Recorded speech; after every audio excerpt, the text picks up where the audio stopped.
tous, c'est Smooth ASMR, j'espère que vous allez tous et toutes très bien les petits smoothies. Et toi, Ewen, particulièrement aussi, j'espère que tu vas bien. Bah ça va très bien.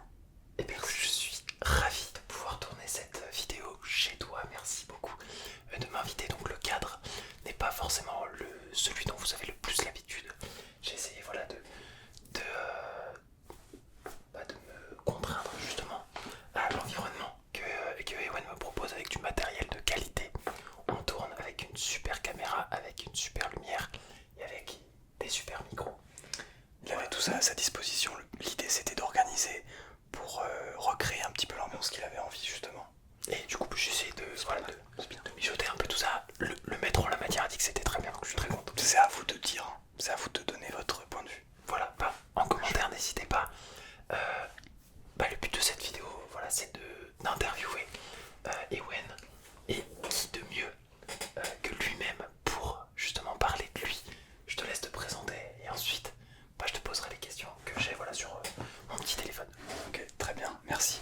D'ailleurs j'en profite juste avant d'aller plus loin dans la vidéo. N'hésitez pas à aller voir sur ma chaîne, c'est pas à moi de dire ça normalement. Si, mais tu peux le dire. N'hésitez pas à aller voir sur ma chaîne, il y a une interview de ce monsieur que vous aimez bien je crois. Donc n'hésitez pas à aller... On est quand même sur ta chaîne normalement. Ouais, c'est vrai, d'accord. Oui, les gens t'aiment bien. Normalement les gens me disent. C'est genre en fait non, juste ils me détestent. Ils se détestent, ils sont... Je sais pas. Bon, et ben moi je m'appelle Ewen. Grande surprise. Me décrire, c'est... En vrai c'est pas un exercice facile. Me présenter. Parce que tu devais écrire 1m70, cheveux mi-longs, longs. Voilà, ça c'est d'écrire. Super intéressant. Relax. Donc j'ai 23 ans maintenant. Oh, ça fait bizarre.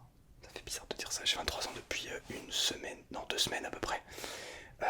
Je vis de YouTube à moitié parce que je suis aussi à côté musicien, professeur de musique et à tendance qui tend vers le musicien professionnel, interprète, artiste, etc. Et j'essaye de lier dans ma vie l'ASMR, donc la production vidéo, ainsi que la musique, de mélanger un petit peu les deux en n'oubliant pas aussi toutes les bienfaits, enfin les aspects de base, c'est-à-dire la santé, le sport, l'alimentation, le sommeil, etc. Voilà. Donc, minimum 8 heures de sommeil. Hein. Minimum 8 heures de sommeil, mais ça c'est important. Et j'essaie de m'y tenir. Pas du tout, tout le temps, mais... C'est compliqué de voir. S'il n'y a pas 8 heures de sommeil, c'est... Ouais, non, mais la journée est compliquée, on est d'accord. Mais ça c'est un peu... Chacun a un petit peu son temps de sommeil propre à lui-même, mais en vrai, 8 heures c'est quand même une bonne moyenne. C'est une bonne... franchement, en tout cas moi c'est ce que je fais. Moi de mon côté c'est le minimum, c'est 8 heures. Après forcément il y a des cas de situation de force majeure par exemple. Quand on vous propose par exemple, je sais pas moi, de jouer à la Wii U après 2 tournages et le lendemain faut aller se réveiller pour aller au marché. On n'a pas commencé encore. C'est vrai qu'on l'a pas commencé, n'est-ce pas? On a prévu de faire une petite partie, ouais, après. Puisqu'il a ramené sa Wii U dans son petit studio et franchement je suis très excité, voilà. Mais voilà, on va faire une interview, le but de rester un peu plus. Faut qu'on ait un fil rouge. Professionnel.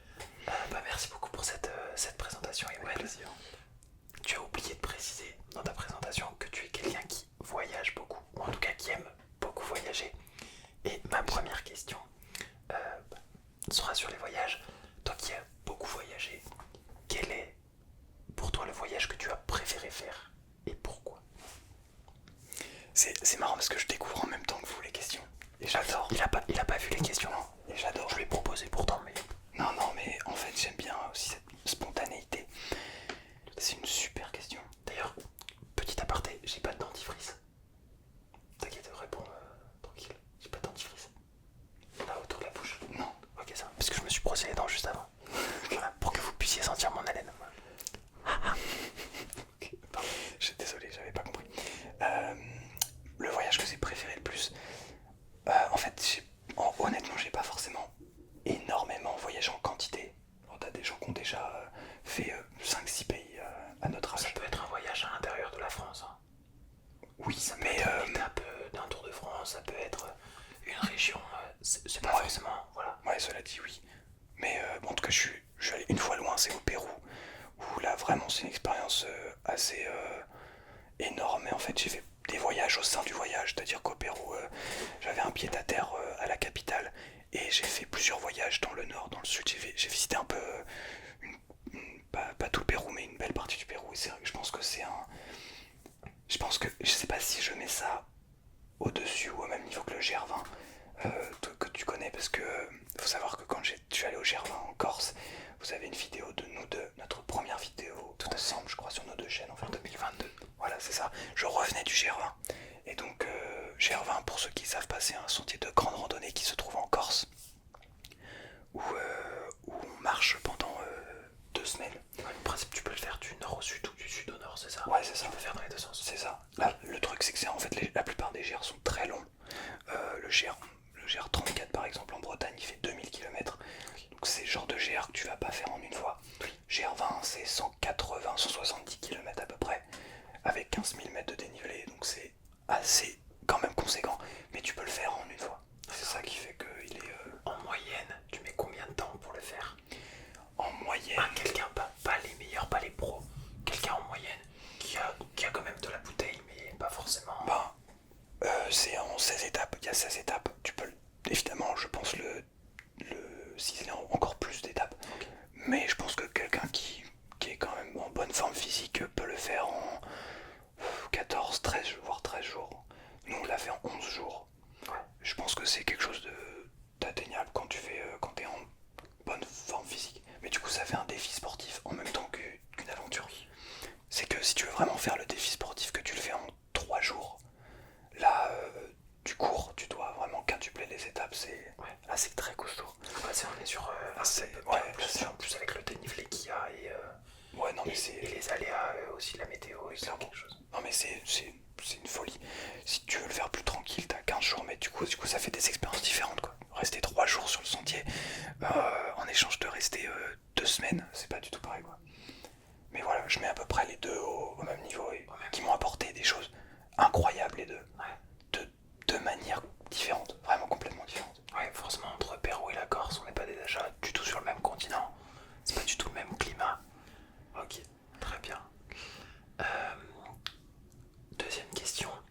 Donc tu parlais justement de musicien qui tend vers le musicien professionnel. Tu as la possibilité de vivre de l'euphonium, donc l'instrument que tu pratiques, ou de l'ASMR uniquement. Qu'est-ce que tu choisis entre les deux? Là, demain, tu as tout accompli. Et tu sais que sur les deux, tu peux vivre de l'ASMR. Enfin, autant que tu peux vivre de l'euphonium. Mais tu peux en choisir qu'un. Qu'est-ce que tu choisirais? Je crois que c'est une question vraiment que... En fait, c'est une question que je me suis jamais posée parce que je crois que l'un ne va pas sans l'autre dans ma vie. Ok. Les deux ont pris tellement de place que je crois que l'un va pas sans l'autre. Si je devais en choisir un... Oh là là... Je sais pas du tout ce que je... Là demain t'as que cette opportunité. Franchement. Parce que tu devras t'y consacrer à fond. Tellement que l'autre sera pas forcément délaissé. Mais au niveau professionnel ce sera pas possible d'allier les deux. Ah, au moins un professionnel et l'autre ça peut être amateur. Oui, je te parle pas d'arrêter par exemple. Okay. Si tu décides de faire l'euphonium professionnellement parlant, ça veut pas dire que la SMR t'arrête complètement. Mais... Okay. Le truc qui te rendra professionnel, l'une des deux activités, tu pourras vivre que d'une des deux activités.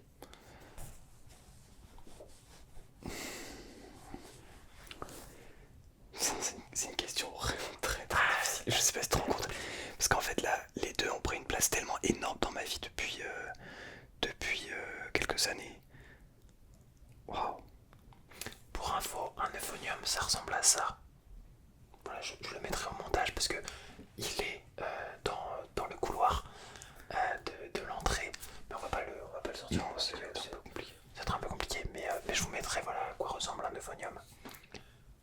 C'est un petit tuba, hein, c'est ça? Ouais, tuba, c'est ça. Petit tuba. Ouais, en fait c'est... petit gargouille, voilà, je suis désolé. On appelle ça Enfin, c'est dans la famille des tubas, mais dans la famille des tubas, on a plutôt une catégorie de gros tubas avec vraiment le tuba basse et contrebasse. Okay. Et on a des tubas plus petits, toute la famille des saxhorns, que je t'ai montré aussi tout à l'heure, oui, euphonium saxhorn, qui sont vraiment la famille des plus petits tubas. Entre eux, en gros, les gros tubas et les trompettes, quoi, les cornets, trompettes. Je pense que je prendrais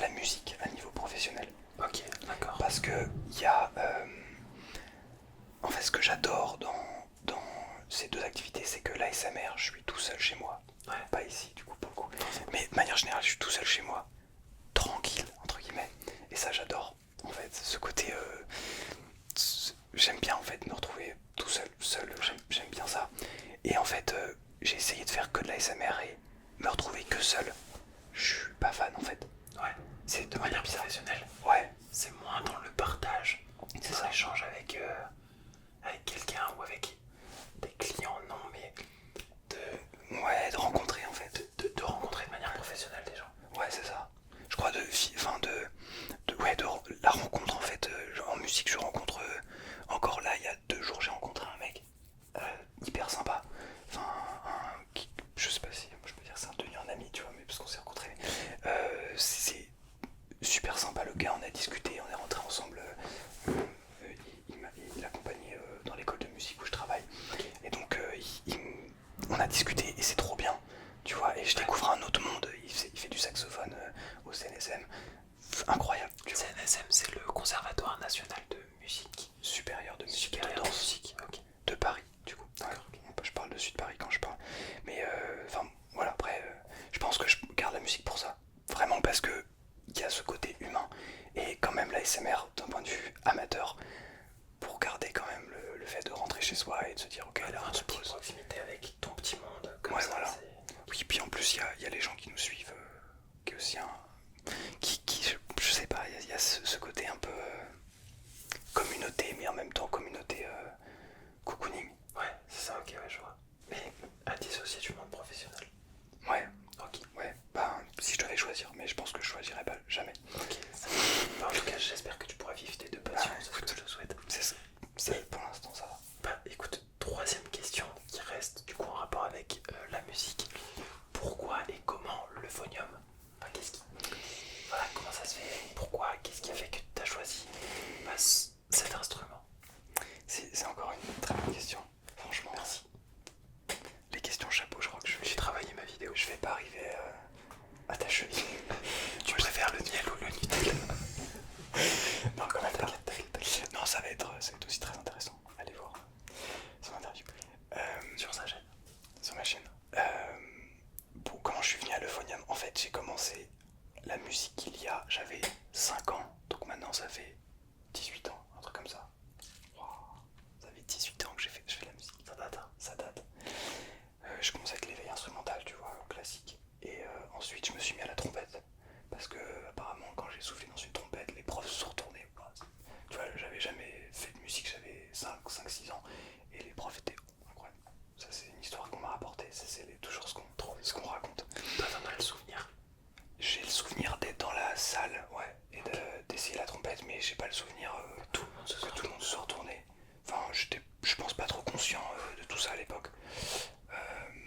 Et du coup, j'ai fait donc 2 ans de trompette. Et après la trompette, en fait, le prof était bon, pas super. Il est encore à la même école de musique aujourd'hui. C'est pas un super prof. En tout cas, ça me convenait pas à l'époque.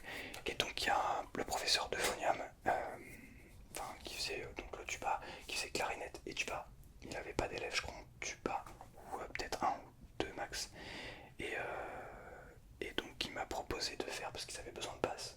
Et en fait, je remarque que tous les musiciens qui font de tuba, c'est parti de là. Souvent, soit ils sont déjà dans le milieu, soit ils avaient besoin de basse dans l'orchestre.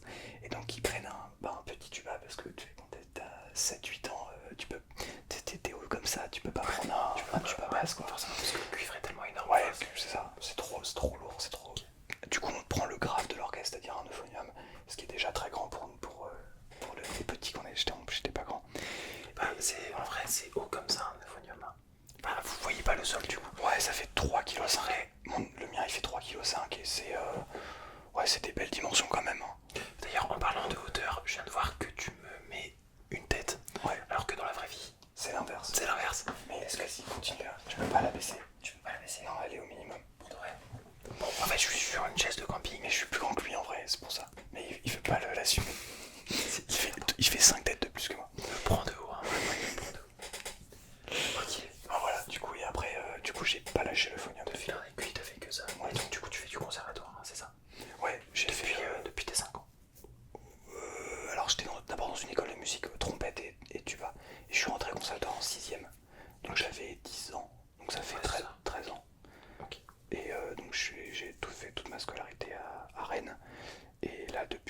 septembre, je suis monté à Paris pour me professionnaliser. Ouais. Ok, très stylé. Dernière question pour rester dans le thème de la musique. Qui est ton artiste musical préféré et qui est l'artiste musical préféré d'Ewen? Waouh, tout style confondu, Tout style confondu, là tu dois faire un tournoi. Oh là là. Et au final il en reste qu'un ou une.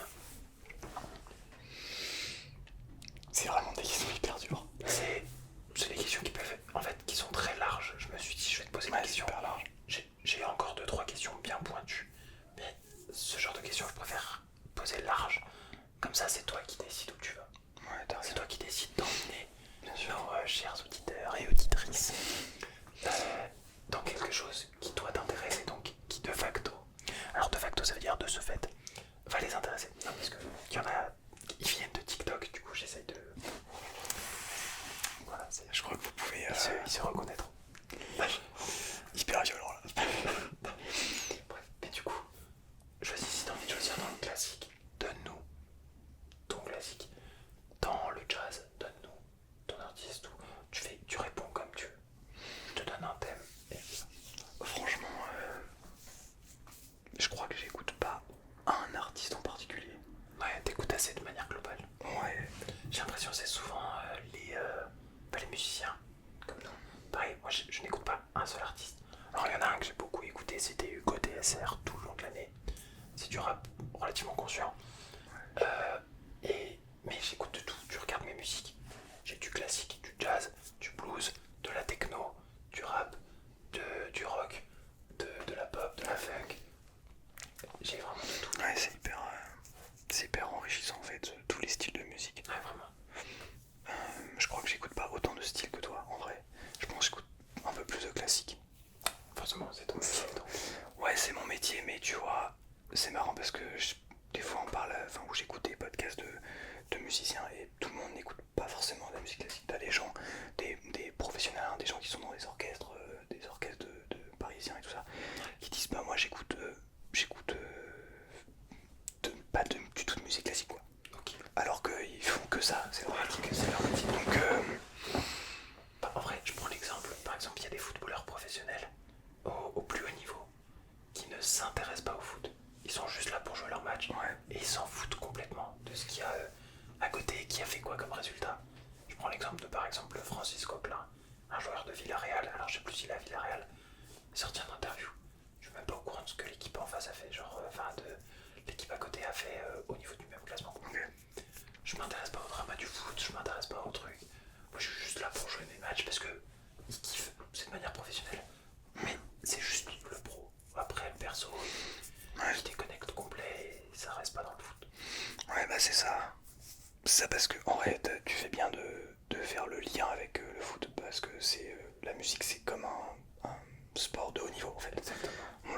Peut-être que les gens ne sont pas au courant mais on doit avoir une hygiène de sportif de niveau. Ça me fait sourire parce que j'aime bien en parler. Moi je comprends tout ça parce que je fais de la musique et ceux ou celles qui font de la musique vont forcément se reconnaître. Bien sûr, parce qu'un musicien pro, une musicienne pro, c'est quelqu'un qui doit être en forme physiquement, qui doit pouvoir performer le jour et le moment du concert. C'est comme un sportif de haut niveau qui se prépare au JO, ben, ils ont 4 ans pour se préparer. Il faut que l'hygiène de vie soit nickel, que tout soit millimétré. Nous c'est pareil, et ça fait partie du jeu. Bon, on s'éloigne un peu de la question, mais à la base, franchement, je vais donner un artiste de mon instrument, un gars que j'ai jamais rencontré de mon instrument, c'est un des rares que j'ai jamais rencontré. Mon prof fait un remplacement, le remplace pour un projet par exemple.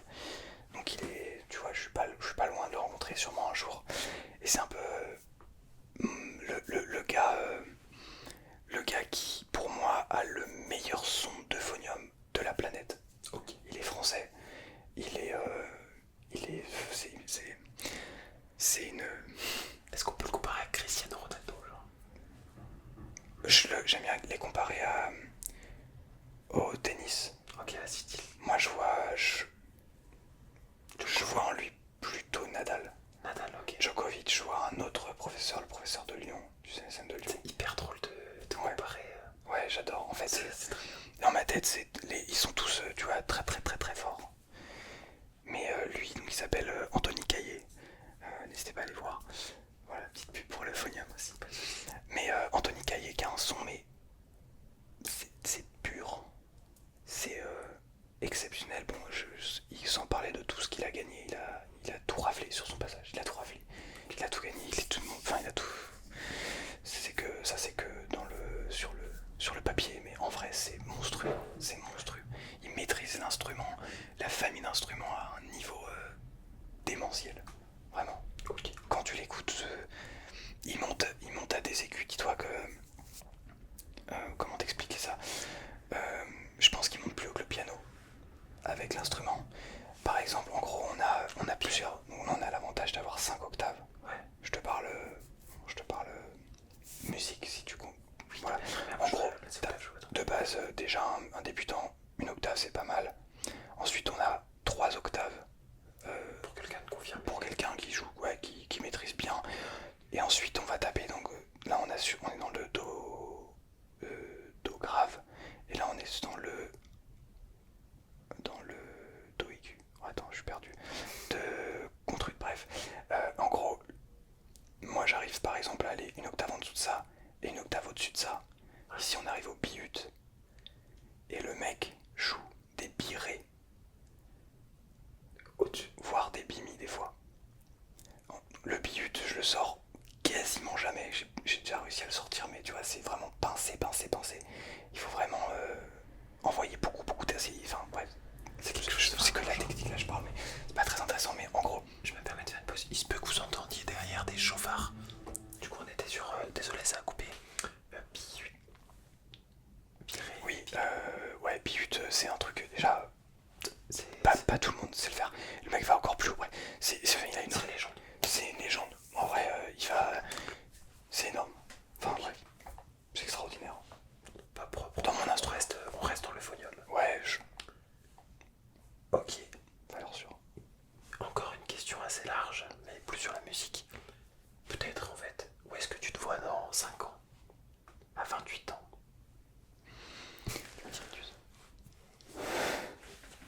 À 28 ans. Ouais, dans 5-10 ans quoi. Enfin, dans 5 ans. Non, dans 5 ans pile. Ouais, à 5 ans. Dans 5 ans. T'es en L1? Je suis en L1.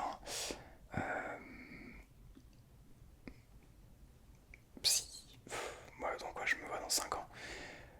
Je me vois. Oh putain, c'est une excellente question. Pardon pour les gros mots. J'aimerais bien me voir en master, au CNSM, au conservatoire de Paris. Et j'aimerais bien me voir avec 100 000 abonnés. 100 000 abonnés. Bah, je te le souhaite. Ouais, et de vivre avec ma copine, je pense. Bien. Bon, on sait pas quoi l'avenir est fait, mais j'aimerais bien. D'ici 5 ans, peut-être ici. En vrai, peut-être ici. Parce que c'est à côté le conservatoire. Je suis à 20 minutes à pied. Franchement, ici, continuer à. Franchement, continuer à être heureux, quoi. Incroyable. Bah écoute, je te le souhaite. Hein. Ouais. Magnifique. T'allais peut-être rajouter quelque chose?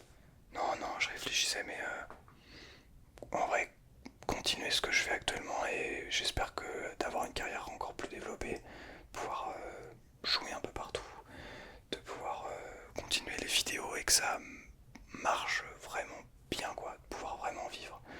Franchement, je pense que dans 5 ans, j'aimerais bien être là. Bah écoute, je te le souhaite, mais à plus qu'à 100%, même à 200%. Ah, merci. Avec grand plaisir. Eh bien, on parlait de vidéo justement. Est-ce que tu peux nous raconter un souvenir qui t'a marqué positivement dans la SMR? Je peux t'aiguiller un peu, je te donne 2-3 exemples.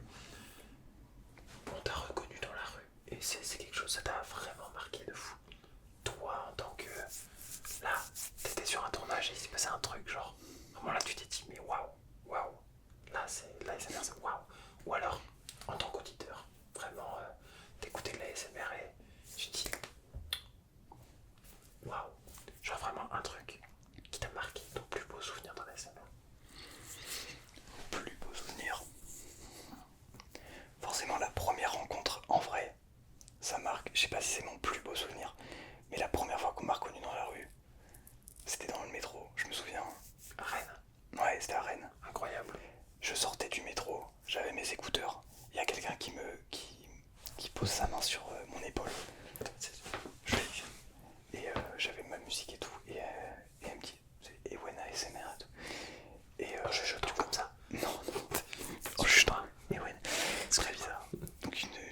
C'était...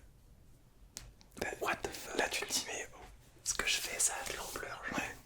Tu te dis c'est fou parce que c'est la première fois je crois que... Ouais, je l'avais déjà eu je crois. Ok. Parce qu'il me semblait ne jamais avoir vu d'abonnés quand on s'était vu la première fois. 2022. 2022, je crois que c'est arrivé un peu après. Mais je sais pas si c'est mon meilleur souvenir. Je réfléchis parce que du coup je découvre. Ça marque hein, quand même. Ouais, ça marque, ouais. Mais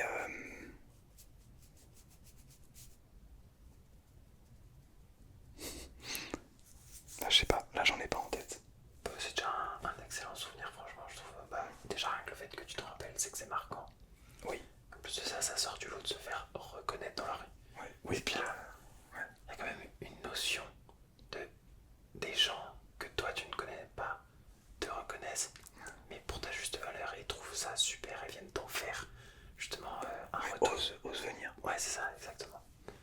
Donc, non, franchement, c'est fou. Ouais, Et puis la première fois, tu vois, tu sais, dans un moment, what the fuck. c'est jamais arrivé. J'imagine que quand ça arrive tous les jours, tu te rends plus vraiment compte. Au bout d'un moment, ça doit peser sur le système. Ouais, peut-être, ouais. Mais moi, je suis très content parce que ça m'arrive il y a, je pense, au moins 4 ou 5 fois dans l'année. Ce qui est déjà beaucoup. L'année dernière. Facile, on m'a reconnu facile 5 fois, enfin on est venu 5 fois minimum. Me dire Ouais, beaucoup plus. en réel. Et sinon après il y en a Qui n'osent pas, mais qui n'osent n'ont pas, pas un mais message. qui m'ont envoyé un message en mode aussi. je t'ai vu ici, je t'ai vu là et j'étais bien là, et oui c'est ça. Mais du coup ça reste de l'ordre du raisonnable et donc du coup je trouve ça trop bien de pouvoir échanger avec la communauté et de pouvoir même juste sans être pris pour une star, que les gens aiment ce que tu fais et viennent te le retransmettre. Genre, c'est trop bien. Clairement. Moi, c'est un bonheur. Je vous le kiffe. Voilà. On a dû faire une petite pause pour remettre l'enregistrement. Petite question dans la SMR.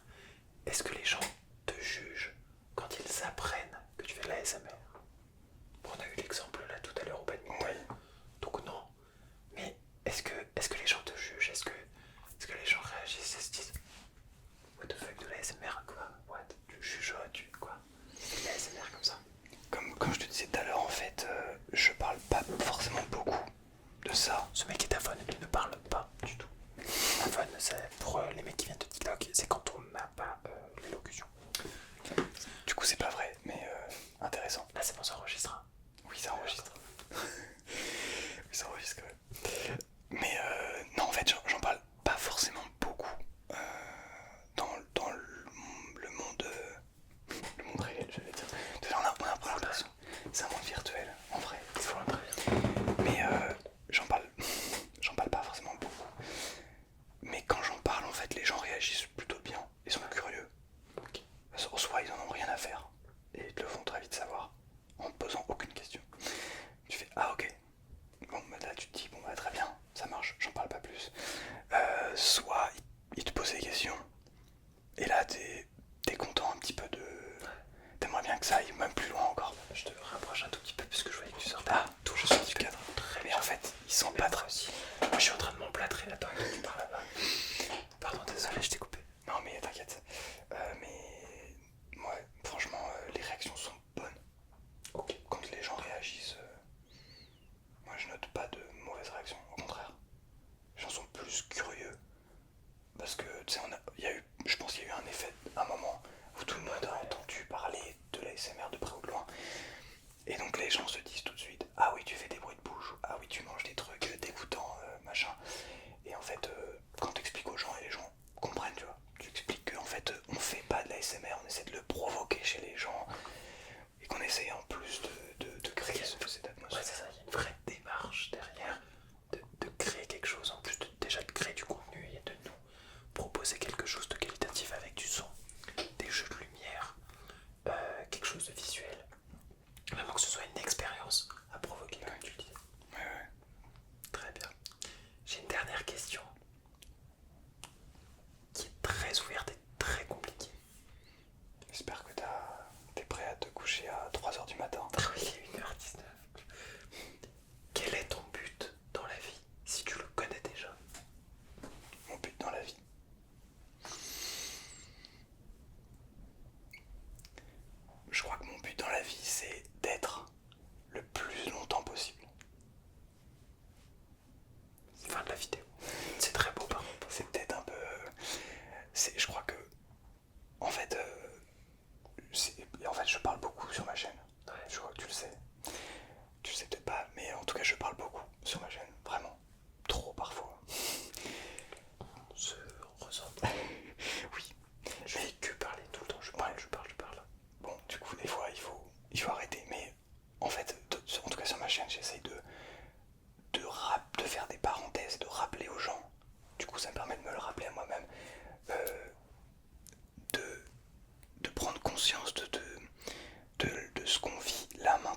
essaie de se dire ah, ce serait trop bien si je pouvais faire ça, ça va être trop bien dans X temps, quand ceci va se passer, dans ceci machin. Et si seulement j'avais ça, et si seulement j'étais comme ci, comme ça. Je me rappelle, ou des trucs qui nous. Comment dire, je sais pas parler, mais qui nous fait revenir dans le passé, tu vois. Nostalgie. Ouais, de la nostalgie, ou au contraire de la peur, ou de l'angoisse. L'angoisse c'est plutôt pour. Peur, l'angoisse c'est plutôt pour l'avenir, mais tu vois, on est quasiment tout le temps déconnecté de maintenant. Et ça, j'essaye me le rappeler en fait avant tout, parce que les vidéos c'est surtout pour ça, de me rappeler ça. Et quand je dis j'aimerais être le plus longtemps possible, c'est d'essayer de se reconnecter à ça, parce qu'en fait une fois qu'on se reconnecte à son être, à qui on est, à ce qui est un but, ouais, là tu vois, on est tous les deux, c'est kiffant. Ouais, moi je trouve ça trop bien. On a l'impression d'être dans un studio. Il fallait voir comment il me regardait installé pendant 15 minutes. Non mais j'étais trop content. Lui, il vient d'avoir là ses partitions pour un morceau que tu dois jouer, c'est ça? Pour les imposer, pour ouais, le ça. concours d'entrée, ouais. On avait la même réaction, lui en recevant son morceau que moi en installant mes micros. Je suis trop content vraiment de pouvoir faire ça. C'est vraiment, c'est un but vraiment dans la recherche de la création, de l'optimisation fiscale, non pas fiscale, l'optimisation vraiment, d'atteindre quelque chose de plaisant, que moi ça me plaise, en plus que ça plaise aux gens, quoi. Ouais, et ça, pas que quand tu crées une vidéo, Exactement, mais pas que quand je crée une vidéo. Tout le temps. La musique, le sport, manger, ouais, se faire plaisir aux gens, quel bonheur. Ouais, puis même, tu vois, je sais pas, tu prends le vélo, par exemple, moi je vais au en vélo, et ben je prends le vélo, qu'il neige, qu'il pleuve, qu'il vente, peu importe, réussir à profiter, ce qui est pas toujours facile, notamment vu le trajet que je fais. J'habite, en gros, j'habite une maison citrouille, pardon. J'ai pas la ref, mais ça, c'est hyper drôle. Je passe sur c'est TikTok. C'est vraiment TikTok. Ok, d'accord. Je suis passé sur les réseaux. Mais bon, j'étudie à Aubervilliers en gros, et il y a des gros avantages, des endroits très sympas à Aubervilliers, mais c'est pas les quartiers les plus agréables. C'est pas comme d'aller travailler au pied de la Tour Eiffel. Tu vois, là tu longes les quais en vélo, c'est incroyable, c'est magnifique, tout. Bon, y a pas, mais y a pas, bref. En tout cas, je trouve que le chemin est pas magnifique, mais quand même, tu vois, je commence à avoir l'habitude. Et je sais que je passe devant tel collège, je sais que je passe devant tel magasin, devant tel truc. Là, il y a une montée, et puis je sais qu'après la montée, il y a une grande descente et tout, tu vois. C'est des trucs comme ça qui sont. En fait, tu te raccroches à des petits éléments de la vie qui fait en sorte que tu les amplifies pour avoir un bon moment. Allez, je prends l'exemple, genre juste de la neige. Genre là, il m'est réveillé. Je commence à s'émerveiller en fait. Il faut continuer à s'émerveiller pour les petites choses. C'est comme ça qu'en fait on va être heureux dans la vie. Et genre, je vais à la salle de sport et soleil plein, vraiment soleil plein. C'était il y a moins d'une semaine, c'était il y a 3-4 jours. Soleil plein. Mais il faisait froid, il faisait bien froid. Je reste 1h30, je ressors, de la neige, vraiment de la neige qui tombe. Pas trop fort, pas trop doucement, de la neige. Mes yeux, j'ai souri bêtement. Incroyable, j'ai regardé les gens autour, tout le monde était content qu'il y avait de la neige.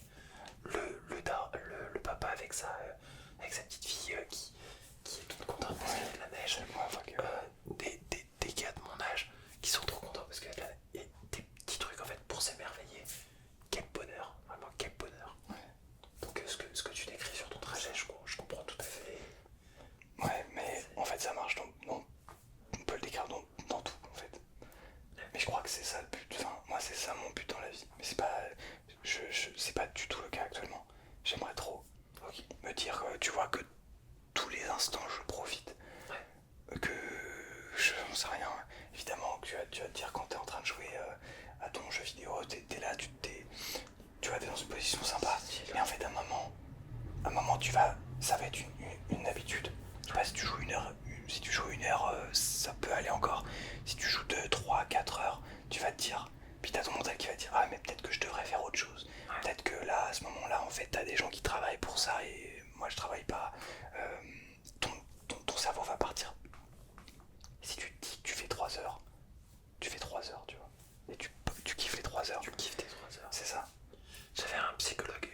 essaye de ressentir, genre juste en le faisant très lentement pour que tu prennes conscience de ce que tu es en train de faire. Tu ressens tous les morceaux de viande qui sont restés collés sur ton assiette. Non, mais voilà, mais en l'occurrence, comme ça te fait prendre conscience. Tu marches rapidement parce que tu es énervé. Marche doucement et tu vas prendre plus conscience de tes pas, etc. Tu seras moins énervé. Ouais, Exactement. Et en fait, juste de marcher au ralenti, parce qu'en fait, on est dans un monde qui va tellement vite, encore plus avec TikTok, encore plus avec des shorts, on est en permanence connecté. Il nous faut. Non, en fait, pour notre. Alors, je sais plus trop ce que je disais, j'ai dû couper, mais en fait, le simple fait de ralentir dans un monde qui est hyper connecté, hyper vite, hyper actif, hyper. Voilà, même moi qui suis d'ailleurs hyper actif, avec des gros problèmes de concentration. Hein. Voilà, c'est compliqué d'être TDAH, encore plus dans ce monde où il faut. Et ben en fait, notre cerveau il peine à apprécier les bonnes choses, même les plus petites, vraiment les plus petites. Laisser un pot de fleurs sur sa terrasse par exemple ou sur son balcon et venir regarder à 6-7 heures la rosée du matin avec un petit rayon de soleil. Voilà, c'était ce que j'avais à proposer. J'ai hâte de voir ça, mais ma fleur ne pousse pas. Mais c'est merveilleux. Mais je suis émerveillé pour des petites choses vraiment. Le nuage a une forme particulière, je trouve ça trop stylé. Enfin, t'as raison. et c'est des petits trucs comme ça qui bout à bout. En fait, tu vas apprécier encore mieux les choses qui vont arriver dans le futur. Ouais. J'ai plus de questions. Merci Ewen, vraiment pour ta sincérité, pour tout ce discours et d'avoir justement pris le temps de répondre à ces questions. Je vais aller dormir maintenant. Les questions intéressantes par contre. Ouais. Franchement, j'ai trouvé ça. Ouais, franchement, j'ai trouvé ça vraiment intéressant. Et bah, j'ai eu 6 heures de bus pour venir à Paris. J'ai trouvé un peu l'inspiration voilà, dans ce bus. Je comprends. Voilà. J'ai pas dormi parce que c'était 10h à 6h, donc je fermais les yeux 20 minutes une fois, mais je me suis dit, bon, il faut préparer une dizaine de questions. Et là, vous allez entendre voilà, le quotidien de Ewen quand il essaye d'enregistrer